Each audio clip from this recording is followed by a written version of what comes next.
모퉁이의 머릿돌이 되신 예수라는 제목으로 하나님의 말씀을 나누도록 하겠습니다. 11장 27절부터 12장 끝절까지는 예수님께서 예루살렘 성전에서 종교 지도자들과 논쟁하시는 그런 내용을 담고 있습니다. 예수님이 성전을 거니실 때 여러 사람들이 예수님께 찾아왔는데요. 이들은 모두가 종교 지도자들이었죠. 유대교 내에서 당시에 이슈가 되었던 여러 가지 정치적인, 신학적인 그런 문제를 가지고 예수님께 나와서 질문을 던졌습니다. 참된 진리를 알기 위해서 질문을 던진 것이 아니고 예수님의 권위를 무너뜨리고 또 예수님의 어떤 부분을 이렇게 책잡아서 예수님을 죽이려고 하는 그런 속셈이었던 것이죠. 그래서 이날에 여러 종파의 사람들이 예수님을 찾아왔는데 오늘 본문 전후를 보면 11장 27절에 가장 먼저 성전을 주관했었던 대제사장들과 또 서기관들 그리고 장로들이 예수님께 나왔습니다. 그들이 질문한 것은 권위에 대한 것이었습니다. 성전에서 일어나는 모든 일들은 대제사장들의 허가에 의해서 이루어져야 하는데 예수님이 성전을 정화하고 또 백성들을 가르치고 하는 이런 일들에 대해서 도대체 당신이 어떤 권위로 누구의 허락을 받고 이런 일을 하느냐 이렇게 질문을 하는 것입니다. 근데 이 질문에 대해서 예수님이 답을 하시는 것이 아니라 오히려 질문을 다시 던지시죠. 세례 요한의 세례가 하늘로부터인지 사람으로부터인지 이렇게 질문을 하십니다. 근데 이 질문은 어떤 답을 해도 난처하게 되는 그런 질문이죠. 그래서 어떤 답을 하지 못하게 됩니다. 이 지도자들이. 그래서 주님이 질문을 통해서 세례 요한이 전했던 그 회개 메시지를 그들이 진지하게 듣지 않고 회개하지 않은 것에 대해서 책망하고 계신 것입니다. 또 오늘 본문을 지나서 12장 13절을 보시면 바리새인들과 헤롯 땅 중에서 한 사람이 찾아왔다고 말합니다. 이들은 이 사람은 정치적인 문제, 특히 세금에 대해서 로마의 지배를 받고 있는데 로마의 세금을 내야 되느냐 말아야 되느냐 이 질문을 가지고 이제 주님을 책잡으려고 했습니다. 근데 예수님이 어떤 답을 하는가에 따라서 로마 법정에 넘겨질 수도 있고 아니면 당시에 이스라엘 백성들 중에 열심당원이었던 이스라엘의 독립을 위해서 아주 과격하게 싸우면서 폭력을 동원해서까지 독립을 하려고 했던 이 열심당원들에게 미움을 받을 수도 있는 거예요. 그래서 테러를 당할 수도 있는 것입니다. 그래서 예수님 당시의 동전에는 로마 황제의 얼굴이 형상으로 그려져 있는데 예수님 당시의 동전에는 티베리우스 황제의 얼굴이 새겨져 있습니다. 예수님은 어느 한쪽의 답을 하시지 않고 가이사의 것은 가이사에게 또 하나님의 것은 하나님에게 바치라고 말씀을 하셨습니다. 그래서 그리스도인은 시민으로서 가이사에게 바칠 것은 마땅히 바쳐야 하지만 하나님의 것은 반드시 하나님께 바쳐야 한다는 것을 말씀하셨습니다. 그러면서 진정한 이 세상의 주제자, 통치자가 예수님이라는 것을 강조하고 있습니다. 그리고 18절을 또 보시면 부활을 믿지 않았던 사두개인들이 또 찾아옵니다. 이들은 부활을 믿지 않았기 때문에 부활에 대해서 아주 난해한 질문, 당시에 그들이 많이 토론하고 논의했던 그 질문을 가지고 예수님께 질문해서 예수님을 난처하게 만들어서 웃음거리가 되게 하려고 했던 거죠. 근데 예수님은 오히려 지혜로운 답변을 통해서 부활 신앙을 더 확고하게 말씀해 주셨습니다. 그래서 예수님이 이렇게 완고한 종교 지도자들의 그런 완악한 질문들을 받고 또 대답하고 이렇게 논쟁하는 가운데 그런 가운데서 이 포도원 비유를 말씀하신 것입니다. 이 포도원 비유는 종교 지도자들에 대한 심판의 메시지를 담고 있습니다. 그리고 더 나아가서 성전 제도에 대한 종말을 선고하고 있습니다. 그러니까 새로운 성전을 세울 것이고 새로운 성전의 기초가 무엇인지 보여주시는 것이죠. 그 기초가 바로 예수 그리스도라는 것을 보여주는 것입니다. 오늘 이 비유는 포도원의 악한 농부들 비유라고 제목을 붙일 수 있는데요. 이 악한 농부들은 예수님 당시에 종교 지도자들을 의미하는 것입니다. 이들은 11장 18절에 보면 예수님이 성전을 정화하시고 성전에 들어와서 이방인의 뜰에서 상을 뒤엎고 의자를 뒤집어 엎으시면서 사람들을 내쫓으셨던 그 과격한 행동을 한 것에 대해서 굉장히 분노를 느끼면서 예수님을 어떻게 죽여야 될까, 저작자는 죽여야 된다, 이런 모의를 이미 하고 있었습니다. 그래서 나중에 예수님을 붙잡아서 결국 이 빌라도에게 넘겨주고 예수님을 십자가에 못 박혀 죽게 했던 바로 그 주 세력이죠. 12절에 보시면 예수님이 이 비유를 듣고 바로 자기들을 가리켜 말씀하신다는 것을 그들이 알았다고 말하고 있습니다. 그런데 백성들이 예수님을 믿고 따랐기 때문에 예수님을 잡지는 못하고 그냥 기회만 노리고 있었던 것이죠. 자, 그러면 오늘 본문의 말씀을 한 절씩 보면서 오늘 이 본문의 비유가 담고 있는 메시지를 한번 생각해 보도록 하겠습니다. 1절에 보면 땅을 소유한 한 주인이 그 땅에 포도원을 만듭니다. 울타리를 두르고 또 즙 짜는 틀을 만들고 망대를 세웠다고 말씀하고 있습니다. 그리고 그 포도원을 농부들에게 이 소작농들에게 새로 주고 이 주인은 먼 타국에 갔다고 말씀하고 있습니다. 그리고 시간이 흘러서 이제 열매를 거둘 때가 되었을 때 이 주인이 농부들에게 이 소작농들에게 사람을 보내서 열매를 얼마를 좀 얻으려고 했죠. 그래서 한 종을 보냈는데 이 소작농들이 그 종을 잡아서 때립니다. 때리고 그냥 돌려보내죠. 그러자 주인이 다시 다른 종을 보냈는데 이번에는 머리에 상처를 내고 능욕했다고 말합니다. 더 심하게 폭행을 하고 능욕하고 이렇게 했습니다. 이쯤 되면 만약 우리라면 당장 계약을 취소하고 고소하고 어떤 권력을 동원해서 이 사람들을 치리해야 되겠죠. 그런데 이 주인이 다시 한 번 더 종을 또 보냅니다. 근데 이제는 이 종을 이 소작농들이 죽이기까지 합니다. 죽여요. 그래서 많은 종들을 보냅니다. 근데 이 농부들이 열매를 죽이는커녕 때리고 폭행하고 능욕하고 죽였다고 말씀하고 있습니다. 그래서 주인이 자신이 보낼 수 있는 종들은 다 보냈습니다. 이제 남은 것은 아들밖에 없어요. 아들밖에. 그래서 주인이 스스로 말하기를 이 종들이 이 소작농들이 아무리 완악해도 내 아들은 존중하고 두려워하겠지. 그렇게 보냈는데 이 농부들이 뭐라고 하냐면 서로 말하기를 이는 상속자니 죽여버리자. 그러면 그 유산이 우리 것이 되지 않겠는가. 이렇게 말하고 아들을 잡아 죽이고 포도원 밖으로 던져버렸다고 말합니다. 여기까지가 1절부터 8절까지의 내용의 요약이죠. 근데 이 비유는 구약 성경 이사야 5장의 말씀을 그대로 이렇게 간접적으로 인용하는 것입니다. 이사야 5장 1절 2절 말씀을 같이 한번 읽어보도록 하겠습니다. 이 앞에 스크린을 보시고 자, 시작. 나는 내가 사랑하는 자를 위하여 노래하되 내가 사랑하는 자의 포도원을 노래하리라. 내가 사랑하는 자에게 포도원이 있으며 심히 기름진 사내로다. 땅을 파서 돌을 제하고 극상품 포도나무를 심었도다. 그 중에 망대를 세웠고 또 그 안에 술틀을 팠도다. 좋은 포도 맺기를 바랐더니 들포도를 맺었도다. 이사야 5장은 이 포도원의 노래라고 이렇게 일컬어지는데 여기에서 포도원 주인은 하나님이시죠. 하나님. 그리고 포도원은 이스라엘 백성들이라고 할 수 있습니다. 이 포도원 주인이 산에 포도원을 만들고 또 즙을 짜는 틀도 만들고 망대도 세웠습니다. 그렇게 노래를 부르고 있죠. 아주 즐겁게 하나님이 그 백성을 사랑하는 그 사랑의 돌보심을 느낄 수 있습니다. 노래하면서 만드셨어요. 기대하면서. 그런데 하나님이 기대한 열매는 극상품 포도나무였는데 이스라엘 백성들은 들포도를 맺었다고 말하고 있습니다.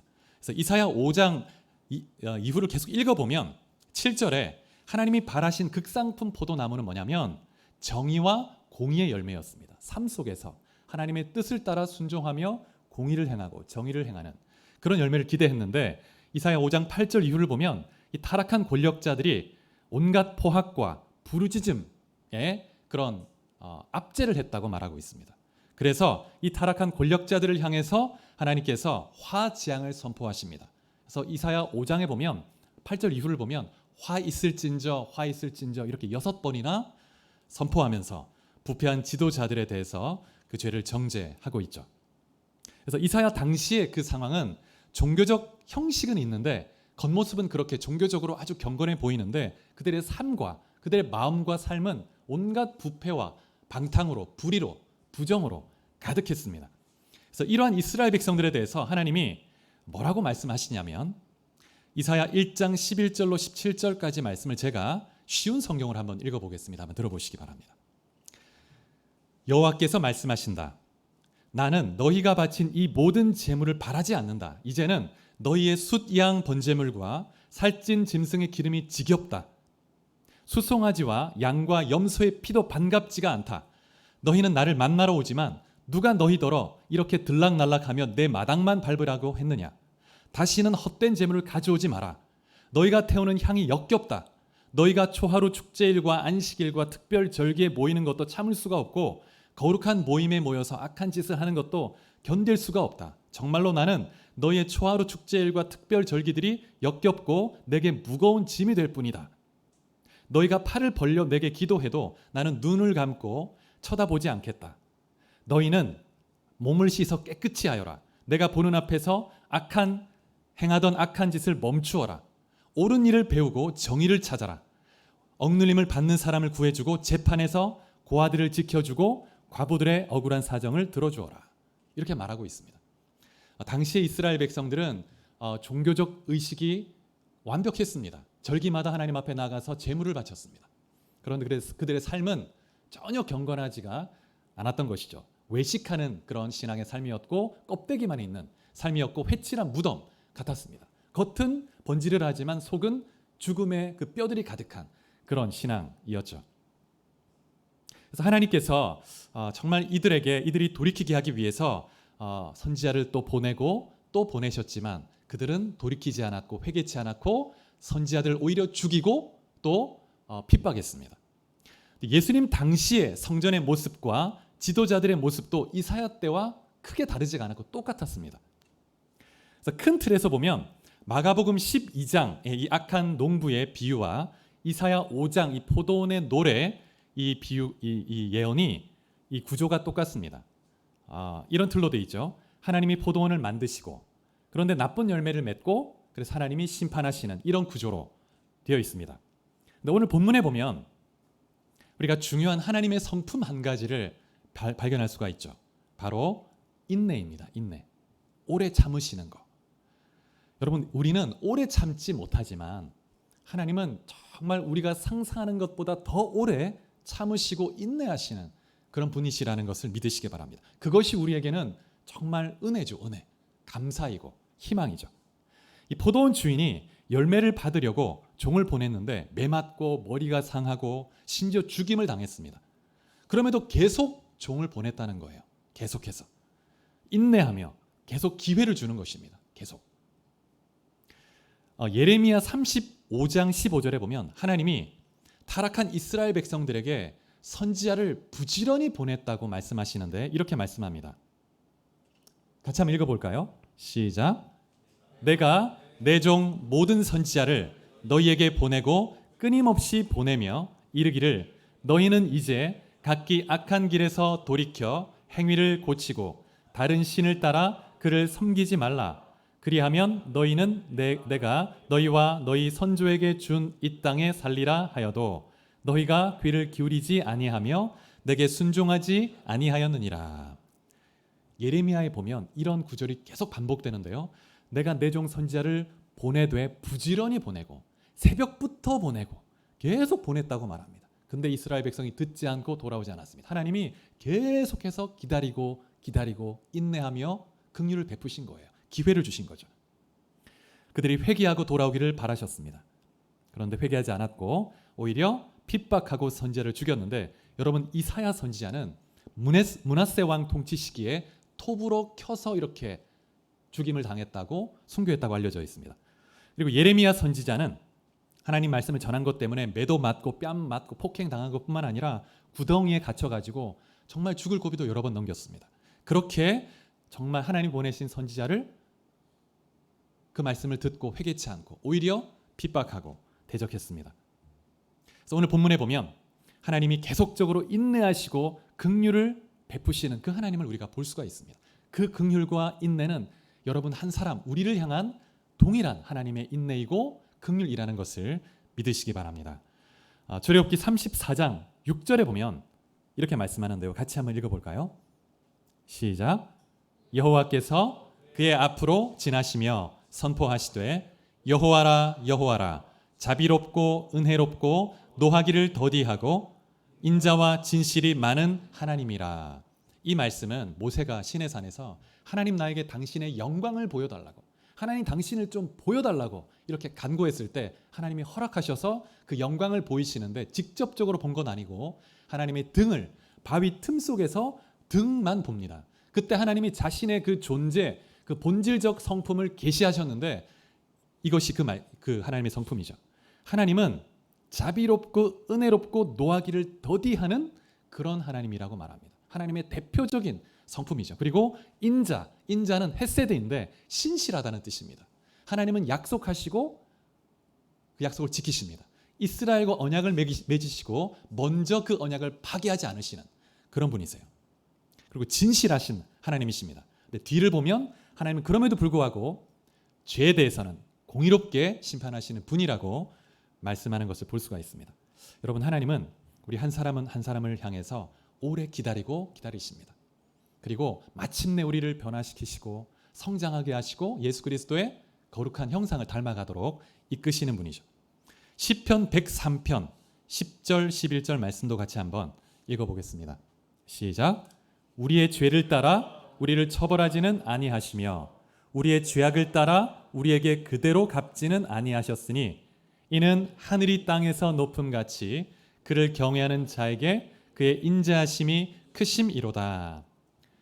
여러분, 우리가 죄를 범할 때마다 그 죄에 합당하게 공의롭게 우리를 심판하고 벌을 주신다면 아마 이 자리에 앉아 있을 분은 아무도 없을 겁니다. 이미 우리는 이 세상의 사람이 아닐 것입니다.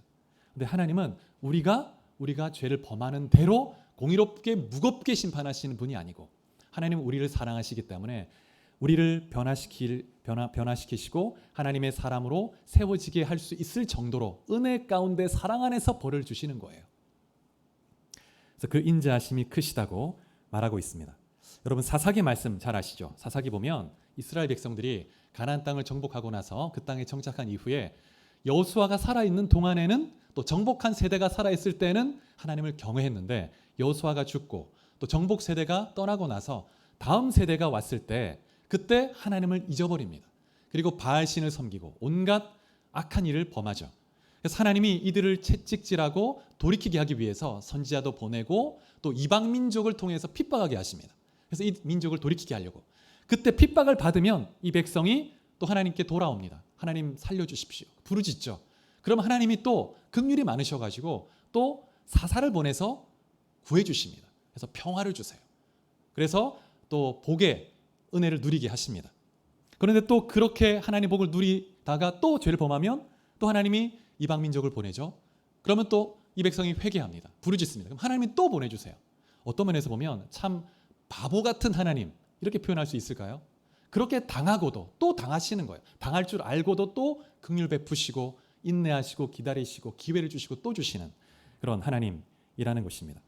그래서 하나님은 그러한 인내로 이스라엘 백성을 인도하셨는데, 하나님의 인내는 사사나 선지자를 보내는 것에 그치지 않고 하나님의 독생자 아들을 보내는 데까지 나가신 거예요.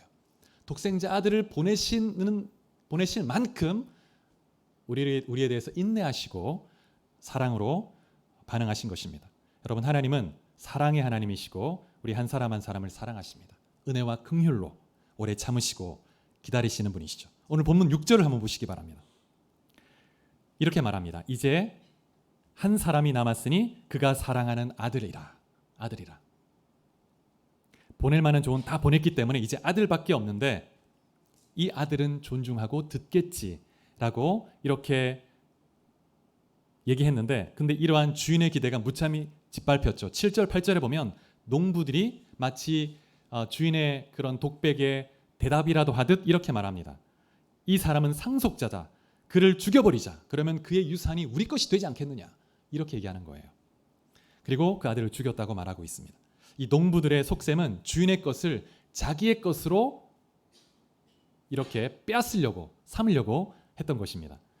이 소작농들의 가장 치명적인 죄는 참 주인을 망각했다는 거예요. 그리고 자신들이 주인 노릇을 하려고 했다는 겁니다. 여러분, 이 죄라는 것이 뭐냐면 하나님을 하나님으로 인정하지 않고 하나님의 것을 하나님의 것으로 인정하지 않는 데서 시작하는 거예요. 그래서 하나님의 것을 자기 것으로 삼으려고 하는 것, 또 종이 주인이 되려고 하는 것, 내가 하나님이 되려고 하는 것. 여러분, 그 사탄이 에덴 동산에서 하와에게 유혹할 때 본질적으로 유혹했던 게 뭐냐면 너도 하나님처럼 될 수 있다는 거죠. 하나님을 하나님으로 인정해야 되는데 자기가 하나님이 되려고 하고 하나님이 먹지 말라고 했던 것을 자기 것으로 취하려고 했던 거죠. 여러분 어떻습니까? 지금까지 하나님과의 관계에서 내가 주인 노릇을 하려고 했던 그런 영역이 있지 않는가?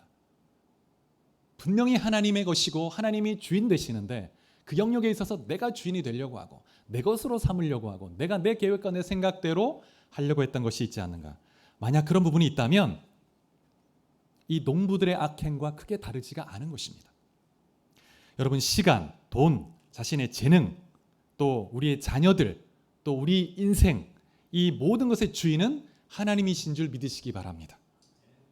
하나님이 주권자가 되십니다. 우리는 관리하는 사람이에요. 관리, 청직이죠. 예수님을 믿고 예수님의 제자로 살아간다는 것은 우리 삶의 모든 영역의 주권이 주님께 있음을 인정하고 날마다 주님의 뜻을 따라 순종하며 살아가는 겁니다.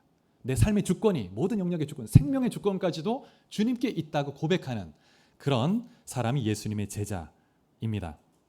그래서 여러분, 예수님의 것인데 내 것으로 생각하고 삼으려고 한 부분이 있지 않는지, 그런 어리석은 그런 영역이 있지 않았는지 돌아보는 그런 시간이 될 수 있으면 좋겠습니다. 여러분, 하나님은 노하기를 더디하시고 오래 참으시는 분이십니다. 그런데 우리가 꼭 기억해야 될 것은 뭐냐면 영원히 기다리지는 않는다는 거예요. 그 인내와 기다리심은 우리가 상상하는 것보다 길게 오래 참으시지만 심판하실 때에는 반드시 심판을 행하신다는 것입니다. 그래서 우리가 하나님의 긍휼을 이용해서는 안 되고 또 하나님의 긍휼을 우습게 보아서는 안 됩니다. 로마서 2장 4절 5절 말씀을 한번 같이 읽어보겠습니다. 자, 시작. 혹 내가 하나님의 인자하심이 너를 인도하여 회개하게 하심을 알지 못하여 그의 인자하심과 용납하심과 길이 참으심이 풍성함을 멸시하느냐. 다만 내 고집과 회개하지 아니한 마음을 따라 진노의 날 곧 하나님의 의로우신 심판이 나타나는 그 날에 임할 진노를 내게 쌓는도다. 하나님의 그 오래 참으심, 그 은혜의 풍성함을 멸시하지 말라고 말합니다. 고집스럽게 회개하지 않고 돌아오지 않게 될 때는 하나님의 의로우신 심판이 임하는 그 주님이 재림하시는 그날 엄중한 심판에 직면하게 된다는 거예요. 여러분, 정말 지혜의 사람은 주님이 다시 오실 때 이제 행해질 그 마지막 심판, 그 재판이 얼마나 두려운 것인지 알고 그 마지막 심판을 준비하는 삶, 대비하는 삶, 그런 사람이 지혜로운 사람입니다. 계시록 6장에 보면 여섯째 인이 떨어졌을 때 세상의 왕들, 남녀노소, 또 상인들, 부한자, 가난한 자 할 것 없이 이제 주님이 오실 그 징조가 보이자 그들이 두려워하면서 바위 틈에 막 숨습니다. 벌벌벌 떱니다. 그런 장면이 나와 있어요. 정말 지혜는 하나님을 경외하는 것이라고 말하고 있죠. 하나님을 두려워할 줄 알고 그 하나님이 말씀하실 때 어린아이처럼 겸손히 순수한 마음으로 회개하고 돌이킬 때 그 사람이 지혜로운 사람이고 하나님의 은혜와 복을 누릴 수가 있는 것입니다. 그런데 오늘 본문에 나오는 이 농부들은 어리석어서 완고해서 주인의 긍휼과 기다림을 무시해버렸습니다. 당시 예수님 당시에 종교 지도자들이 그랬죠. 그래서 오늘 본문에 보면 9절에 포도원 주인이 농부들을 진멸한 후에 포도원을 다른 사람들에게 준다고 그렇게 말을 하고 있습니다. 9절 말씀은 성전에 있는 종교 지도자들에게 예수님이 이제 질문을 던지시는 내용입니다. 8절까지는 비유로 딱 말을 한 다음에 이제 9절에 예수님이 질문을 던지시는 거예요. 그러면 포도원 주인이 어떻게 하겠느냐? 너희가 포도원 주인이라면 어떻게 할래? 물어보는 거예요. 그들이 대답을 하기 위해서는 자기 자신들의 심판을 자기 스스로 말을 해야 되는 거잖아요. 그들이 답을 못합니다. 그러자 주님이 직접 답을 하시는데 주인이 와서 농부들을 진멸하고 포도원을 다른 사람에게 줄 것이라고 말하고 있습니다. 그 세대의 지도자들에 대해서 주님이 심판을 예고하시는 것입니다. 여기에서 다른 사람들은 누구를 의미할까요? 이 농부들에 대한 심판의 이 비유는 유대 종교 지도자들에 대한 심판이기 때문에 주님께서 이제 하나님의 나라의 공동체에 새로운 리더를 세울 것을 말씀하십니다. 이 새로운 리더들은 예수님의 제자들이라고 볼 수가 있습니다. 예수님의 제자들이 오순절날 성령의 충만을 받고 교회의 리더가 되었죠. 이제 새로운 공동체, 예수 그리스도의 몸된 교회 공동체가 되었습니다. 그 리더들이 되는 거예요. 그래서 유대인들만이 아니라 이방인들이 함께 하나가 되어서 하나님을 섬기는 그 교회에 이제 리더가 돼서 이끌어가는 그런 성령의 도구가 되는 것입니다. 그래서 이방인들에 대한 이런 관점은 마가복음 안에서 반복적으로 계속 암시되어 왔던 것입니다. 그래서 다른 복음서보다 더 이 마가복음 안에서는 이방인에 대한 하나님의 은혜, 하나님의 사랑을 보여주는데, 이 마가복음의 원독자는 로마에 있는 이 그리스도인들이었기 때문에, 특별히 이 네로 황제 핍박 가운데 있었던 독자들이었기 때문에 이방인의 그런 관점에서 그들에게 정말 주님의 사랑이 있다는 것을 보여주는 메시지가 있습니다. 그래서 마가복음에 보면 수로보니게 여인을 치유하는 그런 사건이 나오죠. 하나님 은혜가 이방 여인에게도 임한다는 것을 보여줍니다. 그리고 오병이어 사건과 칠병이어 사건도 이방인들을 향한 하나님의 은혜와 긍휼을 보여주는데, 이 오병이어 사건은 갈릴리에 있는 유대인에게 베푸신 기적입니다. 칠병이어 사건은 데가볼리에 있는 이방인에게 베푸신 기적인 거예요. 그래서 주님이 그 떡을 나누어 주시는데 이 떡은 생명의 떡을 상징하는 거예요. 그래서 유대인에게나 이방인에게 주님이 생명의 은혜를 주신다는 것을 보여주는 것입니다. 그리고 성전을 정화하시는 이 사건에서도 예수님이 이방인의 뜰, 이방인이 나올 수 있는 그 처소에서 장사하고 또 돈을 환전하는 이런 일들이 벌어졌는데, 그것을 청소하시고 정결케 하심을 통해서 이방인들이 하나님의 임재 가운데 나올 수 있도록 길을 열어주신 거죠. 그래서 이스라엘만이 아니라 모든 민족이 주님께 나올 수 있는 구원의 길을 열고 계시다는 것을 마가복음을 통해서 알 수가 있습니다. 10절 11절을 보면 오늘 본문 구약 성경의 한 구절이 또 인용이 되고 있습니다. 이 구절은 시편 118편 22절을 인용하고 있는데요. 같이 한번 읽어볼까요? 시편 118편 22절 23절 시작. 건축자가 버린 돌이 집 모퉁이의 머릿돌이 되었나니 이는 여호와께서 행하신 것이요 우리 눈에 기이한 바로다. 유대 그 문헌에 보면 서기관들, 율법학자들, 말씀을 맡은 자들을 건축자들로 종종 비유하고 있습니다. 근데 건축자가 버린 돌이 쓸모없다고 생각하고 버렸는데, 그 돌이 하나님이 세우시는 새로운 성전, 새로운 공동체, 새로운 집의 중요한 주춧돌이 되었다는 것입니다.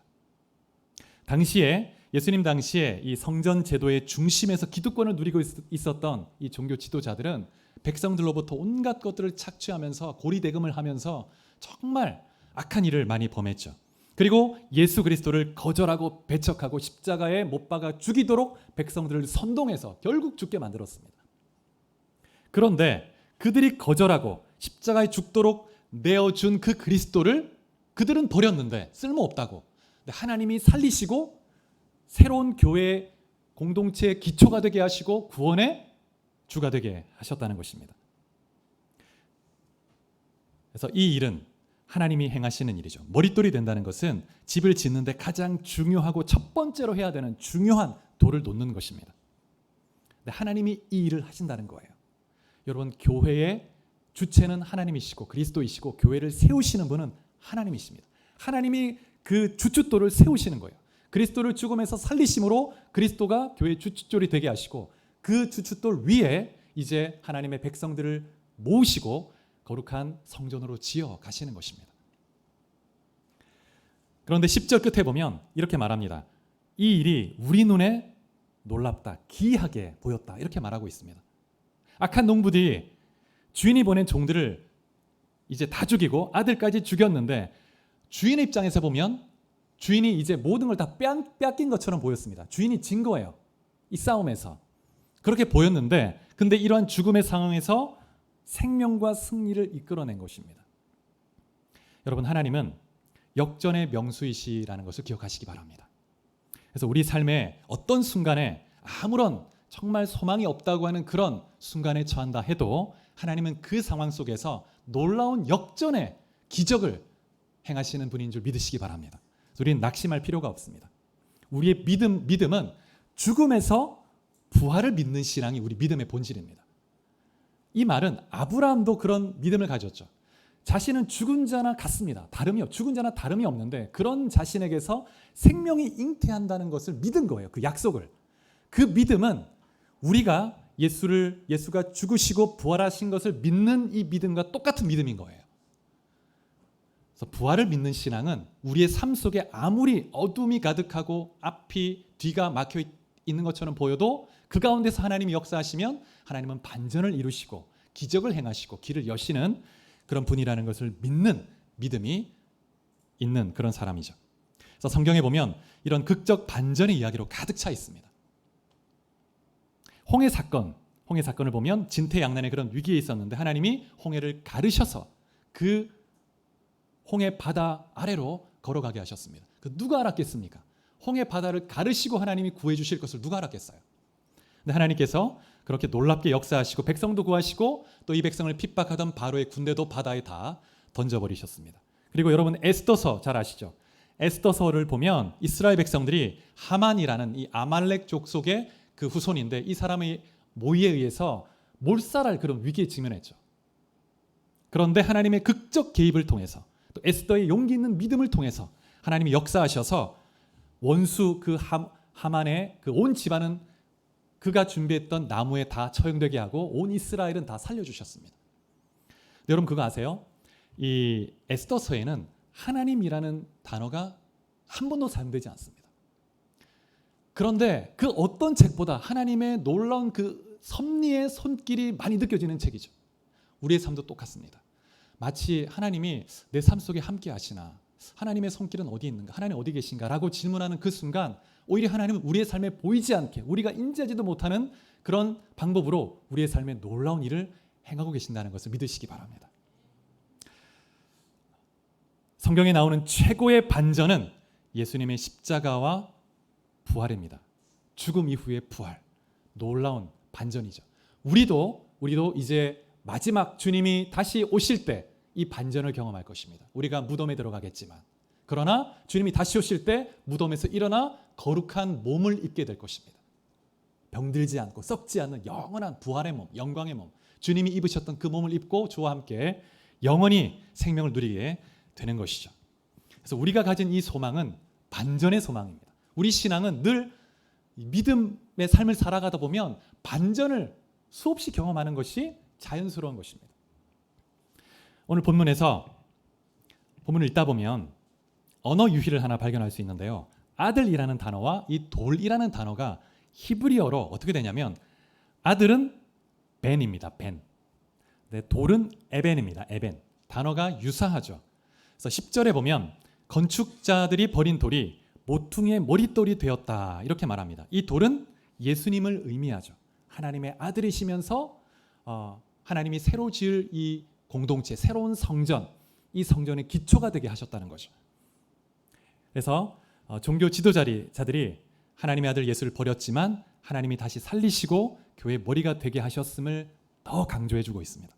자, 우리 말씀을 하나 더 읽어보겠습니다. 베드로 전서 2장 4절 5절 말씀 같이 한번 읽어보겠습니다. 시작.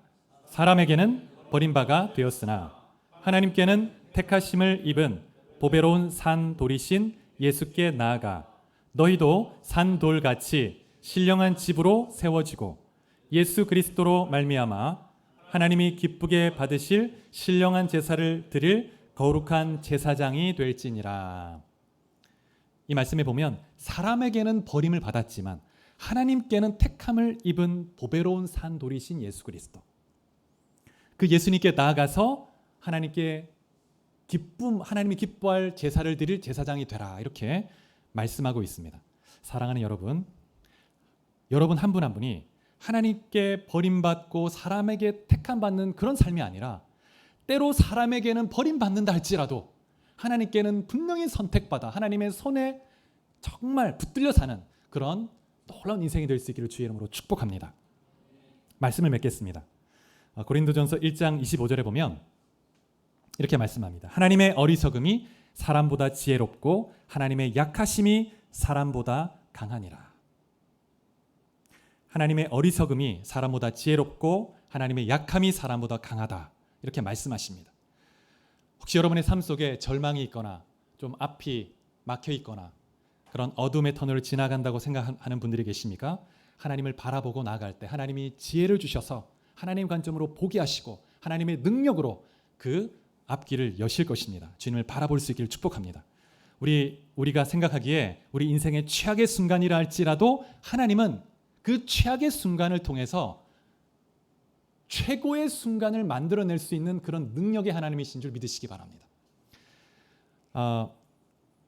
여러분, 하나님은 우리 각자를 향해서 A 플랜, B 플랜, C 플랜 가지고 계세요. 만약 우리가 연약해서 넘어지잖아요. 그럼 A 플랜을 실행할 수 없게 되잖아요. B 플랜으로 가십니다. 그냥 버리는 게 아니라. 근데 B 플랜으로 가서 B 플랜을 실행하시는데, 근데 우리가 낙심할 필요가 없는 것은 이 B 플랜으로 우리를 인도하시는데 이 B 플랜조차 너무나 놀라운 은혜의 길이어서 마치 이것이 A 플랜이었던 것처럼 우리를 인도하시는 분이십니다. 그 하나님을 신뢰하고 바라볼 수 있기를 축복합니다. 그래서 여러분의 삶 속에 정말 하나님의 행하시는 놀라운 은혜의 반전이 가득하고 주의 말씀에 순종하며 주의 길로 행하는 놀라운 제자의 삶이 될 수 있기를 주의 이름으로 축복합니다. 같이 기도하시겠습니다. 말씀